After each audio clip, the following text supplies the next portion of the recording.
شیخ عبدالرحمن عریفی کہتے ہیں کہ میں جیل میں گیا، 25 سال کا نوجوان جس کی خوبصورت داڑھی ہے، تو گزرتے گزرتے میں نے اس سے پوچھا، جو جیل کا ذمہ دار تھا، میں نے کہا عشق ستو، یہ بندہ تو نیک لگ رہا ہے، یہ ایسے کیسے آ گیا؟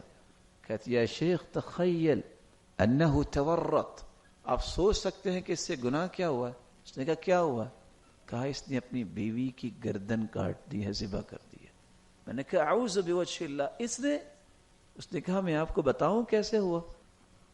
کہا یہ دوست تھے، ایک ہی آفس میں کام کرتے تھے، تو لوگوں نے، دوستوں نے کہا بھی اس کو تنگ کرنا ہے، صرف تنگ کرنے کی غرض سے جب وہ آفس میں آیا، کہتے ہیں ماشاءاللہ علیک اشتریت سیارہ بیضا، سفید گاڑی خرید لی ہے۔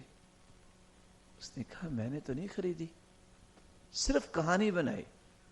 نہیں، وہ آپ کے گھر کے سامنے سفید گاڑی کھڑی تھی، اندر سے ایک عورت آئی تھی بیٹھ کے، ہم تو ویسے ہی گزر گئے کہ آپ ہوں گے میاں بیوی، اور وہ چلی گئی۔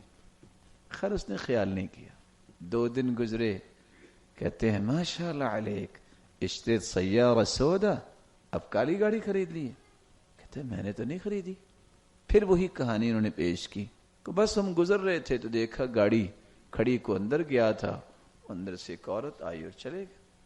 بدأ الشیطان یوسوس، شیطان اب اس کی سوچ میں ایک بات ڈالنے لگ گیا، یہ مجھے کیا کہہ رہے ہیں۔ 2 دن گزرے، پھر انہوں نے کہا ہاں اشتریت سیارہ حمرا، بڑے کلر آج کل چینج کر رہے ہو، اب سرخ گاڑی لے لی ہے۔ اس نے کہا یہ کیا کہہ رہے ہیں؟ اب شیطان نے اس پہ ایسا بوجھ ڈالا، آفس سے نکلا، گھر گیا، بیوی جو صالحہ نیک عورت تھی، کہتا ہے کہاں گئی تھی؟ تو کون آیا تھا؟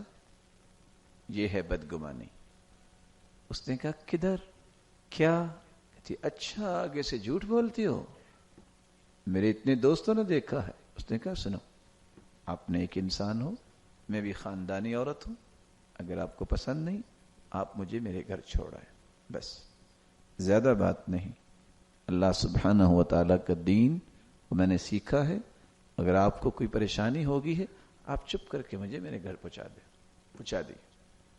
پھر مدت گزری، وہی وار دوبارہ انہوں نے کیا، اب وہ برداشت نہیں کر سکا، سسرال یہ انتظار کرتے رہے، یہ آئے گا، سلو ہوگی، کہتا میں آ رہا ہوں، گیا، رات رکا اور آدھی رات کو اس کی گردن کاٹی، برداشت نہیں کر سکا اور اپنے آپ کو پولیس کے حوالے کر دیا۔ بعد میں پتہ چلا کہ ان ظالم دوستوں نے یہ جو مزاح اور مذاق کیا تھا اس کے نتیجے میں ایک نیک جان ضائع ہو گئی۔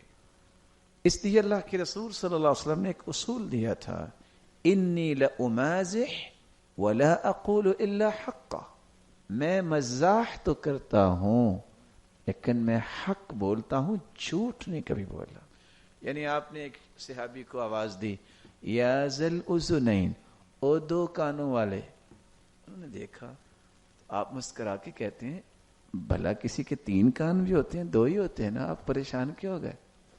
ایک آنے والا آ کے کہتا ہے مجھے اونٹ چاہیے، میں نے سفر پہ جانا ہے، آپ مسکرائے کہتے ہیں اونٹنی کا بچہ ہے وہ لے جائیں۔ کہ سفر لمبا ہے، میں کیسے اونٹنی کے بچے کو لے کے جاؤں، کیسے سفر کرے گا؟ فرمایا اونٹنی کا بچہ ہے وہ لے جائیں۔ پھر وہی بات، آپ مسکرا کے کہتے ہیں وَهَلْ تَلِدَ الْإِبِلُ إِلَّا النُّوقِ، اونٹ بھی تو کسی اونٹنی کا بچہ ہی ہوگا نا۔ فرمایا میں حق بولتا ہوں۔ آپ صلی اللہ علیہ وسلم نے ایک عورت مسئلہ پوچھنے آئی تو آپ نے صرف، چونکہ خاصی غمگین تھی، پریشان تھی، تو آپ نے پریشانی کو زائل کرنے کے لیے بجائے اس کے اس کی بات سنی، مسئلہ حل کیا۔ کہتے ہیں آپ اس خاوند کی بیوی ہو جس کی آنکھ میں کالا کالا ہے؟